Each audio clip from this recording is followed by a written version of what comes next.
during the high funding environment, many companies just grew and grew and grew and spent a lot of money and passed by, skipped this step, and then they have to go backwards and fix it later. Many skipped this step, had a 4-year CAC payback. It's fine to have a 4-year CAC payback when you get 20x revenue multiple, but when you get 4x or 6x or 8x, it puts a lot of pressure on that efficiency. You can very clearly see they have a sustainability problem overall when it comes to unit economics. And in order to get to the next level, this number has to go down. If you run out the model and say, we're just going to continue this thing for the next 3 years, what will happen is that eventually they'll need to spend more money on go-to-market than the company gets in revenue. Eventually, there will be a point where that changes, where they spend more than 100% of revenue on sales and marketing to hit their growth target, which is totally unrealistic and not going to work. You can't spend more on sales and marketing than you actually get in revenue. You could try if you raised a lot of money, but it's not a good proposition. And so if you just play out the financial model with that unit economics, it will fundamentally break over time. And so the only way to get to the next level is to reduce this number while maintaining or increasing growth rate.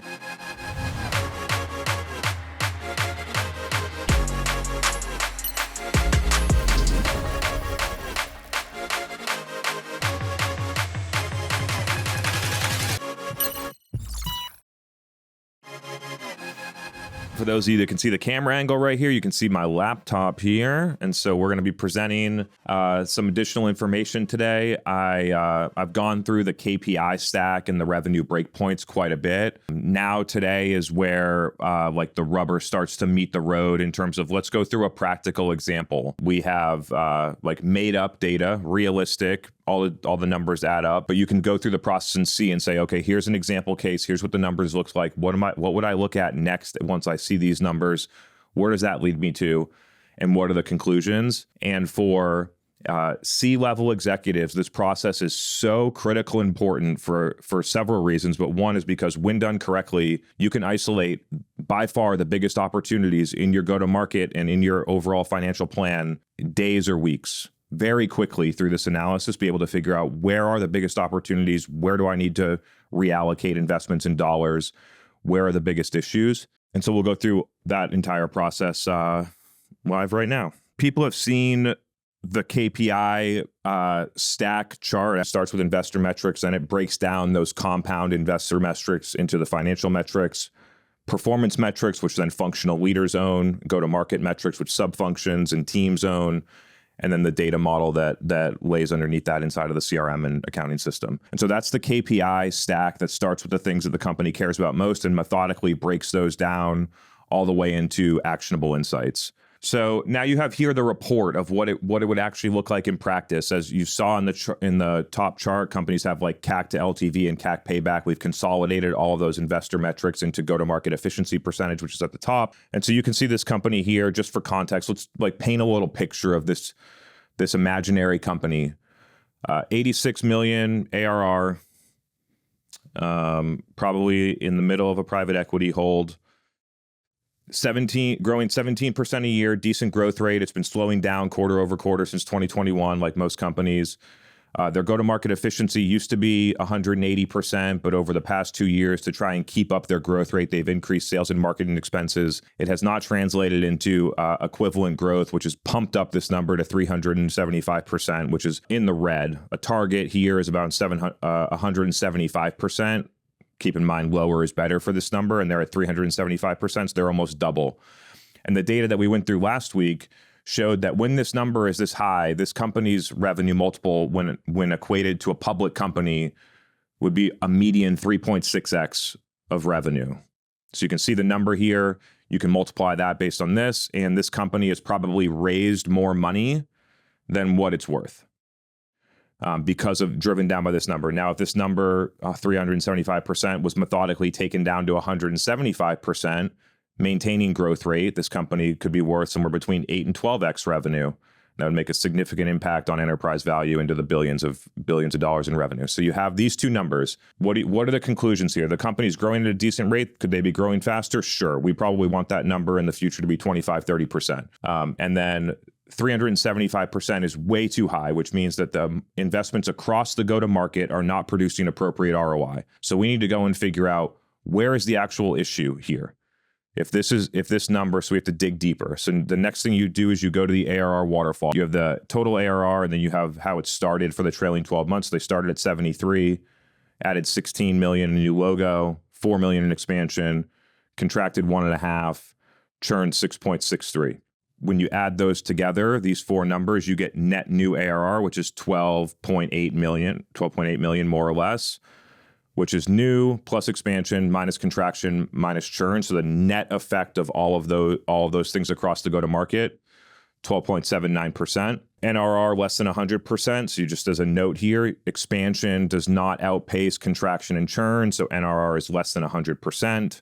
When NRR is less than 100%, it means that their post-sale ROI is not a number. It means that the post-sale is returning a negative number. So you can see here, they're spending $10 million on post-sale resources, customer success, their user conference, account management resources, all these different details. And the net effect of the customers over the past year has been they've lost 3.7 million in ARR. So they have a churn issue. That's one clear thing here.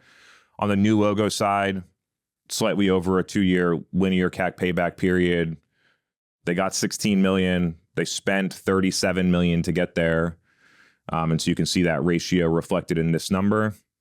And then just to remind everyone, this number of 375% is simply a combination of broken down new logo go-to-market efficiency combined with expansion go-to-market efficiency. And then you can see the general sales dynamics here on expansion revenue. Opportunities win at a much greater rate because they're already customers and they're typically much later in the deal when the deal gets created. Sales cycles are shorter. Incremental ARR is actually really high here. And then on a new logo side, you can see 131K ACV, almost a 200-day sales cycle, slightly under a 10% win rate.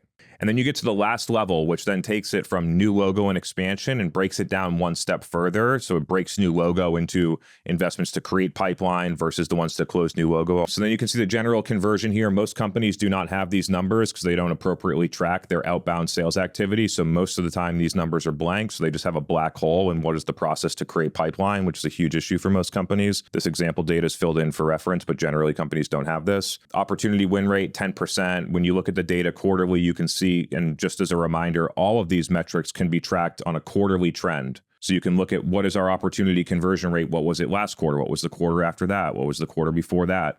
What is the progression been? Is it going up or is it going down? Many companies are seeing win rates decline over the past couple of years. So maybe this number was 18% 2 years ago, and now it's 10%. Then you can break down the efficiency a little bit more. So you can see on a sales rep expense, they spend $1 on $1.41 in sales, $1.41 in sales expenses to get $1 back. So their sales return is okay, not great. And they have a really poor marketing ROI problem or a pipeline creation problem, which is a combination of marketing investments, SDRs, and a couple of other things. And so when you break this down, you can basically see our win rate has been declining. It's creating so much pressure on top of funnel unit economics that it's forcing us to go out and try to create so much pipeline to offset declining win rates that we're bringing in a bunch of poor quality.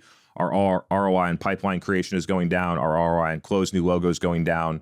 The model is breaking down. And that's being reflected in the top level metrics here. When this number was in line 12 months ago, when it was 200%, these numbers were degrading.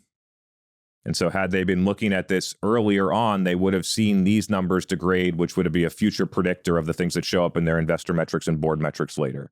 And so conclusion, we need to figure out how to get NRR above 100%. That does not happen overnight. That doesn't happen within a year usually. There's product improvements, there's process improvements. It's maybe changing how you structure your post-sale resources, onboarding process, data, incentives, and accountability.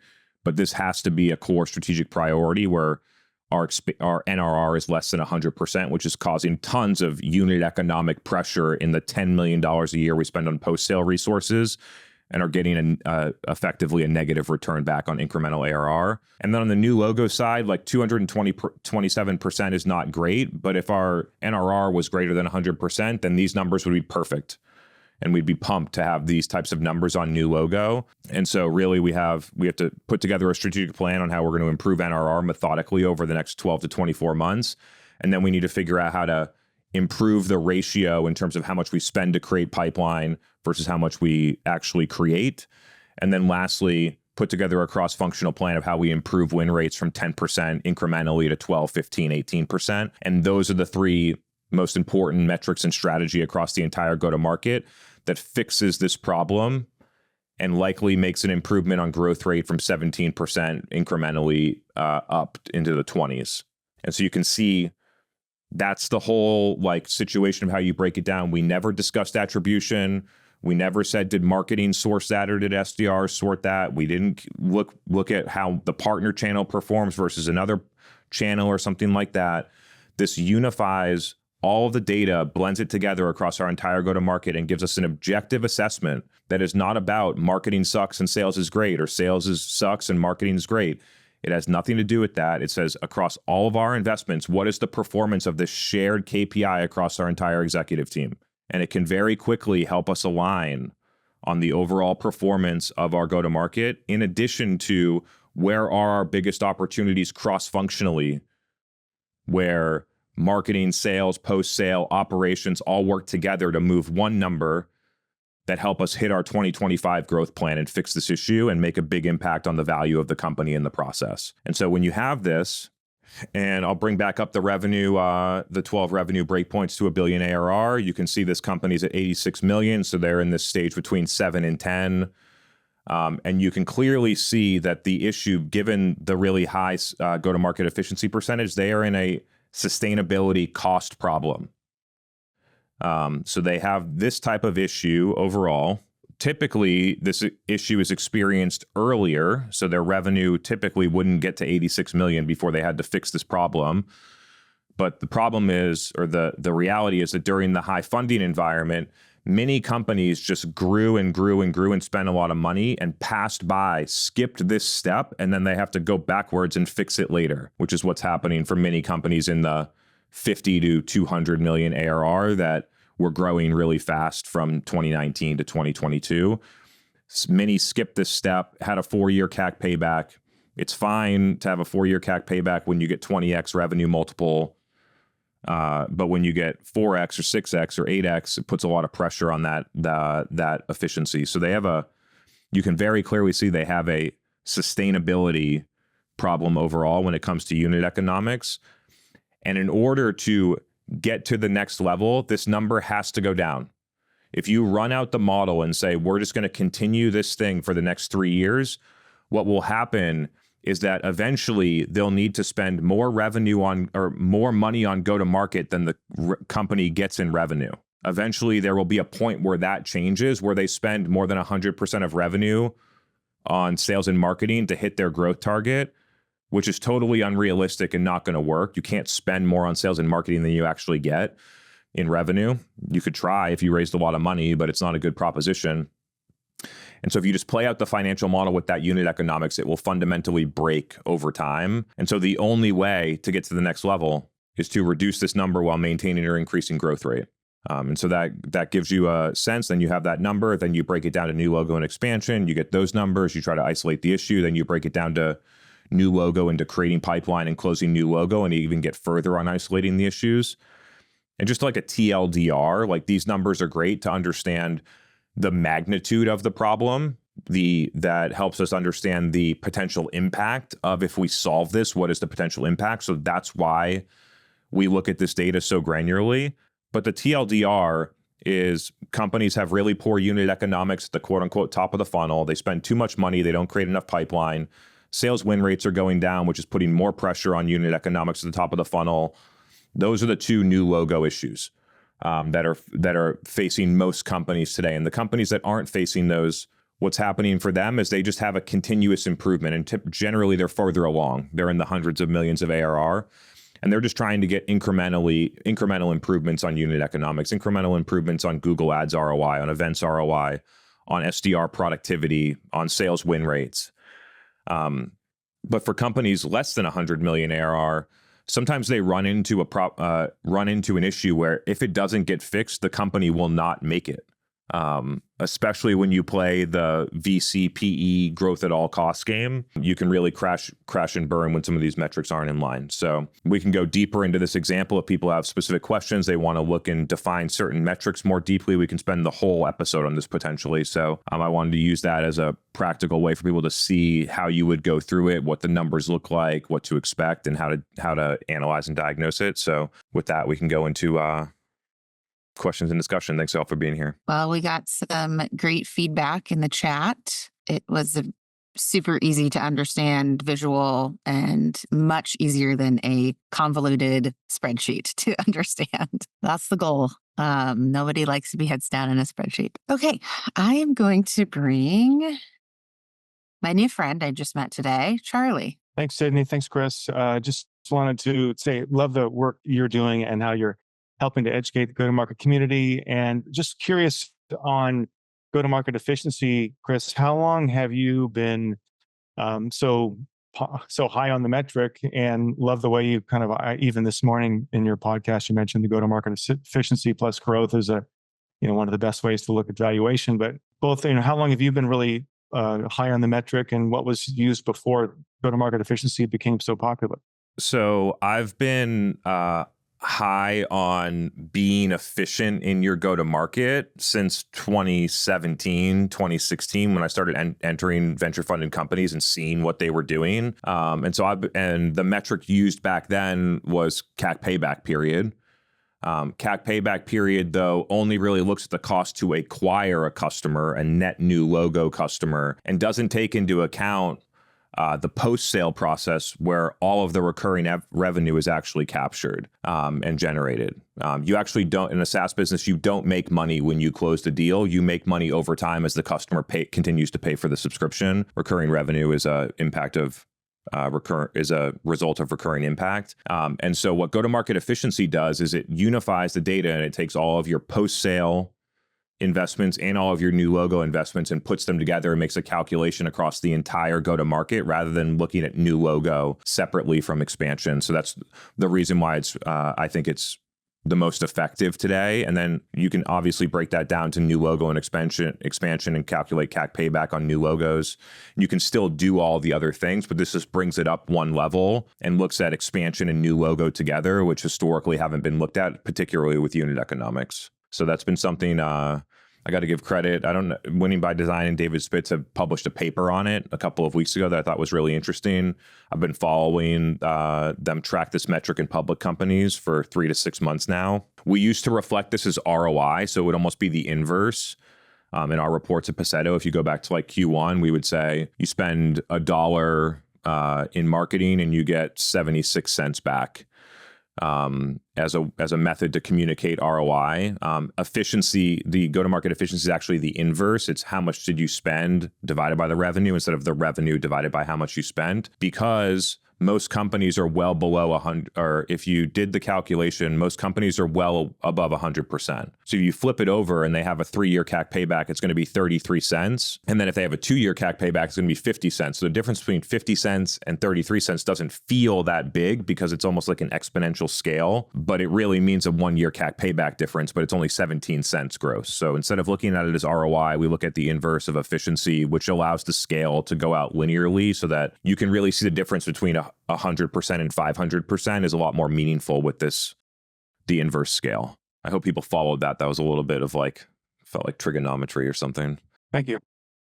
Cool. Any follow up there? Anything to clarify? No, I'm good. That was helpful. I'm a big fan of Winning by Design. I used to work there. I'm an ambassador. So followed David Spitz for a long time and just appreciate the way you are, leveraging the same data-driven approach to go to market, and really, it's complementary. And I appreciate your, hey, we used to measure this through CAC payback and ROI, and you like go to market efficiency more. And so I think it's helpful for me, and I think it's helpful for others. Yeah, it's important to note they all generally get you to around the same conclusion, but they're just like slightly different angles or breakdowns. I'll use this opportunity as well to announce that we inked our partnership with Winning by Design last week. So we are officially a Winning by Design partner at Paceto, and feel like their the book Revenue Architecture and the work they've done lays an incredible theoretical layer on how this should operate, and that what's needed is somebody that can actually go and put it into practice. And that's what we're doing at Paceto, because when the rubber meets the road, there's a lot of unmade decisions in that book around how things are tracked, what objects to use, what data to leverage. So we've made a lot of adaptations from that theory to make it our own, but leveraging generally the same architecture. Well, your voice in around how to leverage the revenue factory is unique, and I keep sharing what you're sharing, because there's not a lot of thought leaders out there who are going into this from a marketing perspective and an operation. Let's operationalize the bow tie perspective. So I'm excited to learn more about how Paceto can leverage the be able to operationalize across the bow tie and that full revenue funnel, and be able to provide that data that and track the unit economics that you talk about. So happy to hear about the partnership and excited about what's to come. Right on. Thanks for being here, and I look forward to catching up with you one-on-one soon. We had another question of just clarifying some of the metrics of how you went from the percentage go-to-market efficiency and then broke that out by new logo and expansion percentages. If you could just kind of clarify how those ladder up, that would be great.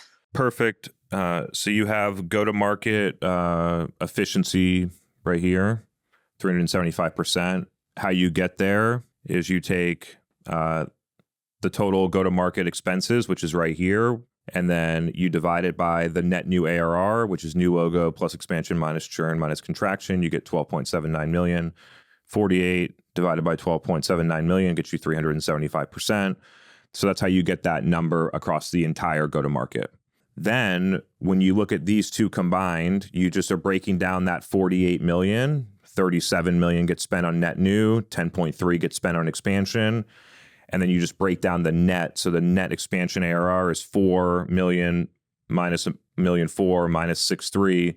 So you have a negative net ARR on expansion, negative number divided by this go-to-market. The go-to-market expense divided by this negative number equals infinity, not a number.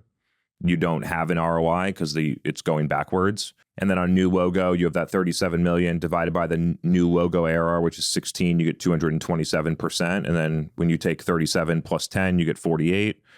And when you take this plus this, you get 12. And so it's a breakdown of new logo and expansion cost and return put together to one number.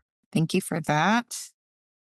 I'm going to bring on Duke next. We have like 2 or 3 more questions in the chat. Let's go.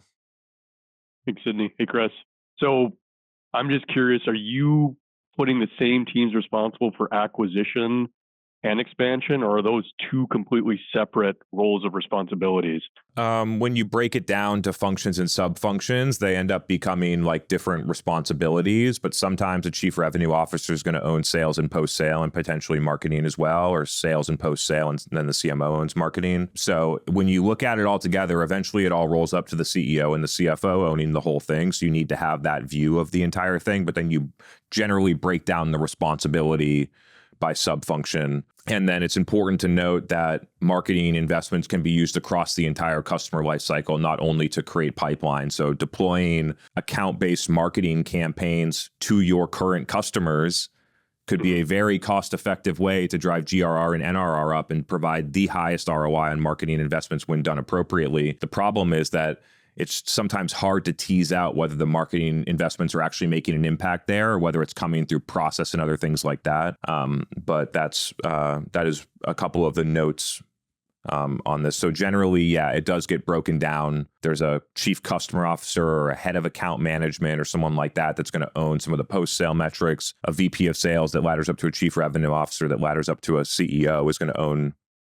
new logo. And then retention is arguably its own category too, of that's separate from acquisition and expansion, right? Potentially. I mean, when you a lot of companies have customer success and account management resources. I think that structure was created during the growth at all costs era. We could just specialize a bunch of different functions and involve a bunch of different people in the process, where we have an onboarding manager and a implementation manager and a customer success manager and account manager all for a 16K ACV account, and it just doesn't make sense. And so I think that people will challenge the structure of their post-sale teams through this process, because I think it's exposing some low ROI for companies, especially ones that have less than 100% NRR. Thank you. All right, we've got an anonymous question here that I'm going to read off. So, how do you build leadership consensus around go-to-market efficiency as a metric to track and align leadership for planning and priorities? Some context, we have 80% go-to-market efficiency, but are looking at steep budget cuts and increasing growth rate goals. Based on conversations with execs, it seems like there's a clear disconnect. They see the value in go-to-market efficiency, but think it's not the right time to focus on it. More context, there's some budget cuts. Increased growth rates are to make up for challenges on the revenue retention side and to fund additional engineers for the business. They're working to improve revenue retention this year and next as a strategic priority, but we are pushing aggressive growth goals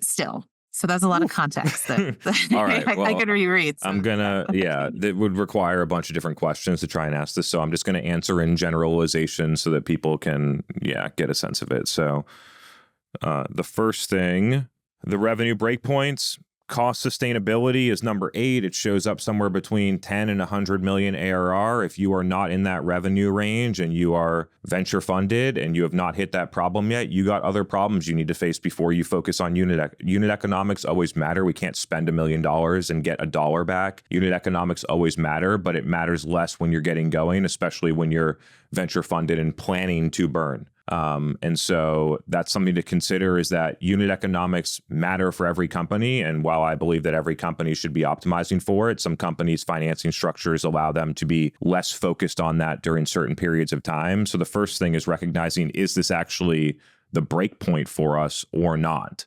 Because eventually it will be. And so that's one thing, is that maybe this company's 6 million ARR and has 3 reps and doesn't have a unit economics problem, and their company executives shouldn't care about this. That's one thing. The next thing, if your company's 100 million in revenue, the way to get people to care about this calculation is to show them this chart and say 80 public SaaS companies measured go-to-market efficiency percentage. And the ones that have high go-to-market efficiency or strong go-to-market efficiency are valued 3 times higher than companies that have average to below average go-to-market efficiency. For our $100 million company, that would make a difference of $700 million. Is that interesting to us to try and fix that metric or not? Because it probably has outside of growth rate, has the highest impact on revenue multiple. And so those are the 2 situations. One, identify if it's actually the most important thing. Typically for later stage, and as companies move to later stage and IPO, it becomes one of the most important metrics to be tracking.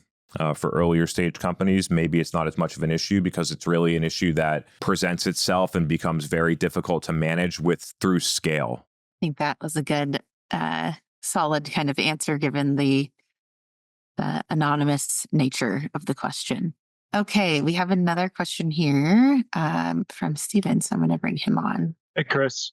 Thanks, Sydney. I'm just curious, for the total GTM expenses, there's always a lag between marketing spend and the revenue recognized from it or generated from it.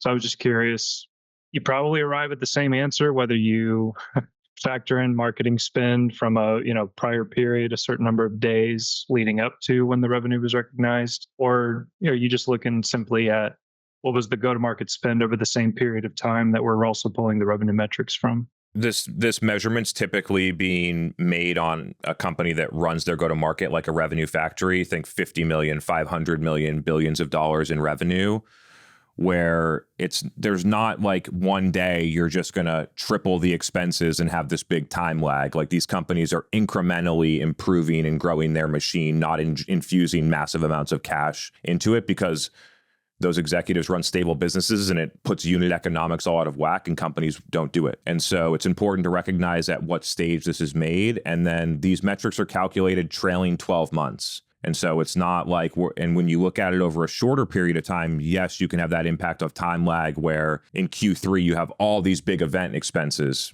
and then it just inflates the number in Q3. But when you look at over trailing 12 months, you get the real net impact and effect on it. There's another note because a lot of people out there are like, well, our marketing investments have a time lag. Like we're investing in this now and it's going to create pipeline for us in 2 years. And I got to say, like, if I'm the CEO or the CFO, I'm not pumped to have my marketing team spend $10 million that I might get a return on 24 months from now. Fuck that. Marketing investments, especially for mature companies, should be driving pipeline immediately, in period, against the ROI target. And it is the CMO's responsibility to deploy the investments appropriately to balance the short and long-term return.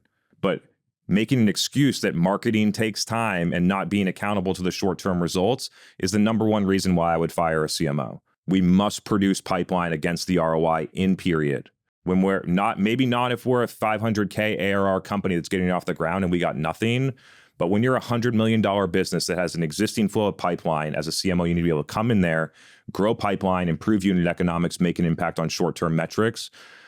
And there's an opportunity to do that in almost every company because a lot of the companies have numbers that look like this. And when the numbers that look like this, it means there's a huge gap between where you are and what high performing would be considered, which means that there's a lot of low performing investments in there that should be reallocated to higher performing activities. Great, thank you. I'm all for like trying to understand the time lag of marketing, but the time lag of marketing does not excuse us from we need to drive pipeline this quarter so our company hits our revenue targets. So let's just look at it then. And just got to call it how you see it. All right, we got a follow-up question on that rant there.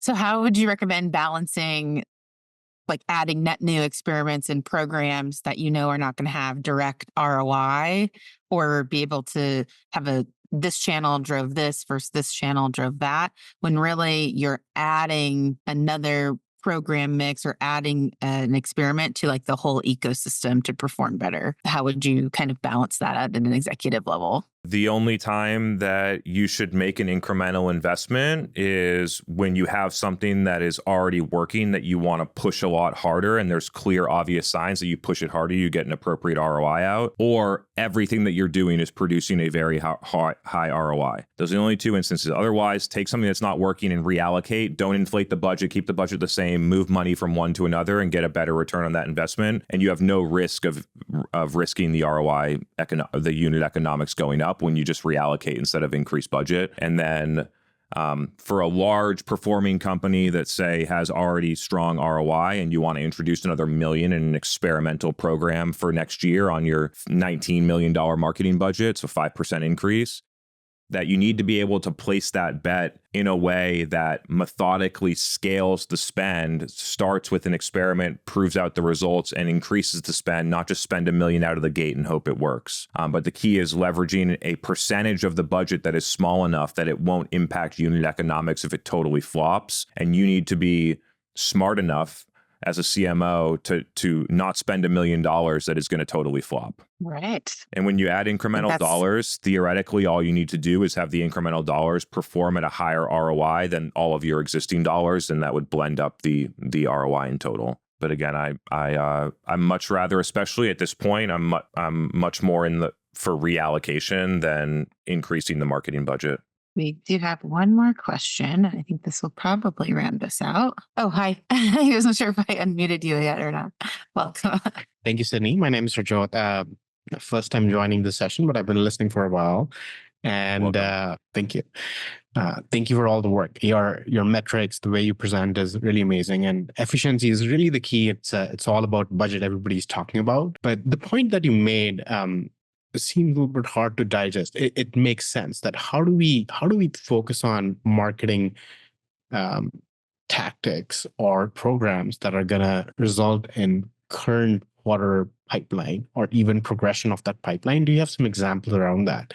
I'm feeling that pressure a lot more, given that more recently we've been organized under a sales organization. So we function very much like a sales organization where you have quarterly goals and you need to meet it, but it's marketing being a little long tail. How do you start thinking about that way? Yeah. And so For a company that's early stage and doesn't have existing data, you're kind of just flying blind. You're using qualitative data and your intuition and customer research, and you're just coming up with something and hoping that it works because you just don't have historical data. For the $100 million company that's running, that already spends $15 million in marketing a year and creates $25 million in pipe and has a decent tech stack, you can go in there and perform diagnostics and say, these things are working well, or we have indication that these are working at this level, and we have indication that these things are not working, and then simply just lean in harder to the things that are working.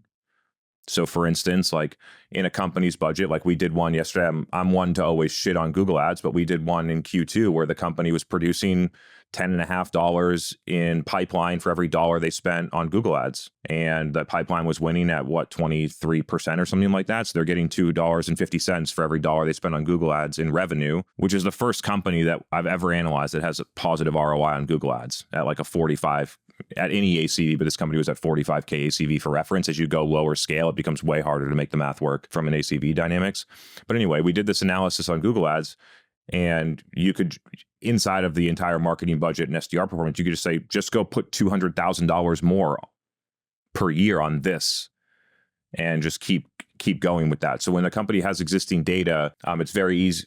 I wouldn't say that it's easy. We have a process that we figured out that makes it feel easy to be able to go in, identify those things, reallocate the investments by taking things that clearly are not delivering, moving them to things that are delivering, and then potentially introducing new experiments. And that is a process that a CMO and a CFO should be going through every single quarter. That's a cycle that should be happening every quarter. Just like if you had a portfolio of investments of $50 million of investments, you'd be checking with your advisor every week, every month, every quarter on the performance of those investments. Whether you're getting a 9% return or a 6% return makes differences in millions of dollars for you. And so that's generally how I'm thinking about like in investment analytics and allocation when it comes to marketing. And then I'll just pull this up here because you can see like you can look at just the overall data and say, okay, this company's performance is not so bad, but we've seen a lot worse. Like they spent 14 million to create 162 million in pipe. They win it in 10%. So they basically spent 14 million. They're going to get about 16 million back in revenue before they pay their sales team. And then they're going to pay their sales team almost 150% of net new ARR. And then you put those two things together and you get your new logo CAC. And so when you look at this number, you could say, actually, marketing's production on pipeline is like, okay, we're getting a 1-to-1 back. Do I love it? No. Is it acceptable? Yes. Should we do things to improve it? Yes. But that number overall, before you get into attribution or channels or anything like that, should be able to tell you, like, is the marketing investment performing just by looking at these core numbers? And then from there, you have the context to say, okay, we are already getting high ROI. So when we move into the next level of detail, we're going to be looking for what are those super high ROI things? Can we push them any harder? And where are we going to place net new experiments for new programs? And if the ROI is super bad, then you're going to go into it with a whole different thing where you're looking for the lowest performing investments and you're in cost cutting mode and then reallocation. So based on, and most companies don't measure those top level numbers so that when they do the diagnostics, there's no purpose to it. But when you know your ROI is really low or you know your ROI is really high in advance of doing that analysis, then you go and you do it with a purpose. You find the right things. No, thank you. Can I ask the follow-up question? Of course, yeah. No, I think that definitely makes sense. And I think one of the challenges that we've been facing, and you've addressed that, is that we had growth at all cost in 2020, up till 2022 maybe. And then that's how the metrics were, and that's how the budget was. And when we start to look at last 2 years, the numbers are very different. And the story starts to change really differently. So how do you start to make decisions based on that historic data when market is changing per se? I'm not sure what people have put on the time window of growth at all costs, but I remember working for a company in 2016 that had a ridiculous CAC payback period and definitely was in the growth at all costs era. So it's interesting to think that maybe since the Great Recession in 2000, when we came out of that in 2011, 2012, is actually when growth at all costs started. And a lot of that money early on was going to direct to consumer e-com, growth at all costs, spend all your money on Facebook ads, see if you can make the CAC to LTV equation work. A lot of companies flamed out, and then somehow that made its way. And you see high gross margins in SaaS and the scalability, and then that makes its way into software later down the road. And the realization of when it's happened for that long is most executives are not used to doing this. They do not have a process for it. They haven't done it before. There's not a lot of experience around it, not because they're not capable and smart, but because they've never been forced to. And so it's an entirely new dynamic to not only go out and get 6 million in new logo revenue, but you need to get it when you only spend 12 instead of spending 50 or 30. And it completely changes your strategy. And the companies, when you think about this number, then you start to realize that the over-segmentation of having CSMs and onboarding managers and implementation managers and account managers for a 20K ACV customer doesn't make sense. You can't make the math work for that. That having SDRs to sell a 4K ACV deal is never going to work. That that running a PLG motion and there's just so many things that when you look at the unit economics, you realize that the traditional strategies do not fit into the unit economics. And I'll explain this in another way. Maybe the math worked in 2013 when a marketing manager cost 60 grand and SDR cost 45 grand OTE, you were paying a middle market sales rep 120, something like that. And then the ad costs were way lower on Google Ads, maybe $2 a click instead of $35 a click or whatever. And then over the past 10 years, all the costs have inflated. An SDR doesn't cost 45K OT anymore. They cost 120K fully loaded. A middle market AE is now at 180K. A marketing manager used to be at 60. Now they're at 120. You put all these things together in a big company, that cost inflation doubles or triples CAC. Then all of a sudden growth rate slows down and it creates even more of an amplified effect. And the model, the predictable revenue model, spend a bunch of money, get a lead for $50, convert that lead into a meeting at 1%, pay the AE 20%, start to involve partners. There's just too many people eating a slice of the pie where eventually you just don't have any profit left. And so I think that one, just as a take home, this is a new environment. Executives have not been challenged to look at these metrics as hard as they need to right now. And number two, the models and how companies, the top level way that they plan and prepare their go-to-market and how they plan their resources is built for the growth at all costs era, not to deliver profitable, efficient growth or sustainable growth. And we need new models, new ways that we allocate resources. And that's some of the work that Winning by Design has done. I think that they create a really strong theory around how to get that stuff done. Thank you. We got some more questions in the chat. So I think there's two, direct questions we can get to. One's from David. So I'm going to bring him on quickly. This has been awesome. That PDF vitals chart, I imagine every CEO, COO would like a copy of one of those for their company. And they probably don't have all the numbers at their disposal to be able to calculate it. So I guess there's a fair amount of putting the data together that becomes part of the problem. And I don't know if you're able to answer this question, but for your clients, when you do this for them, how long does it take you to go through, capture the data, figure out where it's found, derive what needs to be derived, and put together a table like that PDF for company X? How long might that take, do you expect? We're trying to do it start to finish in less than 2 weeks, and I'm pushing the team to figure out how to do it start to finish in less than 48 hours. That's assuming the data is available to be done. I mean, that would be awesome. That is what data tends to be the... Yeah. Go ahead, please. You're getting data from the accounting system, expense and revenue data from the CRM system. Usually the biggest holdup is waiting for them to export the CRM system. We'll build an integration. We'll get over that relatively soon. Yeah, I think that if executives knew this was available and they could get this in 48 hours, I think that, and for a CEO or CFO that's figuring out how to allocate $80 million in sales and marketing expenses next year for their $200 million company, yeah, I think it would be a no-brainer to buy this. And I think it would be a no-brainer to buy it minimum every quarter and then get it reviewed quarterly in line with your QBR process. Right, I imagine creating the data, getting the data, doing it once with an expert allows your internal RevOps team perhaps to learn what it is, where it came from, and so forth. No pressure, yes.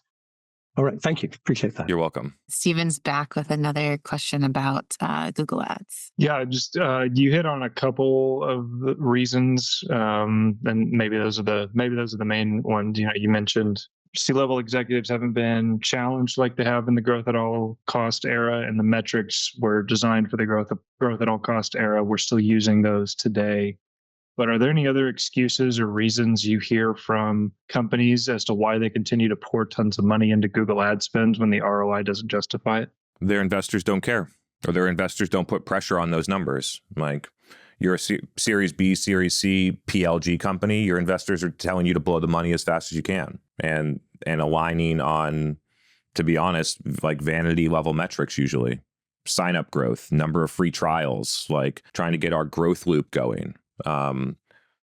Usage-based pricing where you don't even have it proven out that the customer is going to pay you a certain amount of money over time. It's free until they upgrade. And you make an assumption around that upgrade path and you pour a bunch of money into it, assuming that the spreadsheet's going to play out. And if it doesn't play out, the whole thing is fucked. And so I think that investors not putting pressure on the number based on the stage. Series B and C, they're just throttling it up and they're going to, and scaling volume, and they're going to create their own cost efficiency problem. And I think the investors are basically like, we'll figure it out after the next round.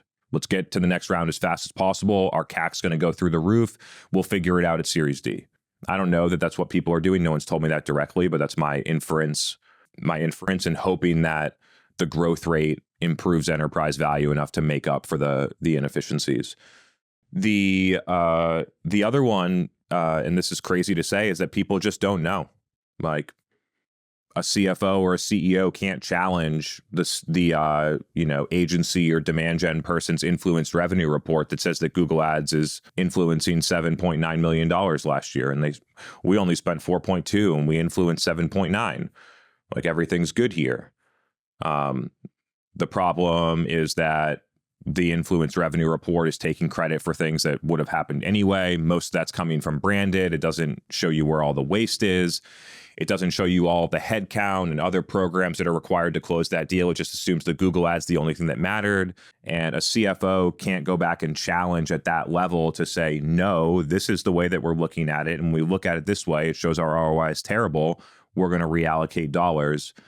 And so until finance can see, just like I've said for a really long time, they can see it in the top level numbers. They can see new logo CAC is too high, go-to-market efficiency is too high, growth rate slowing down, but they can't get into the numbers with marketing and say, these are the things that we need to change, or I'm going to challenge these things. So it relies on the marketing team using the right reporting to make the right business decisions aligned to the business outcomes. And marketing's just not using that stuff usually.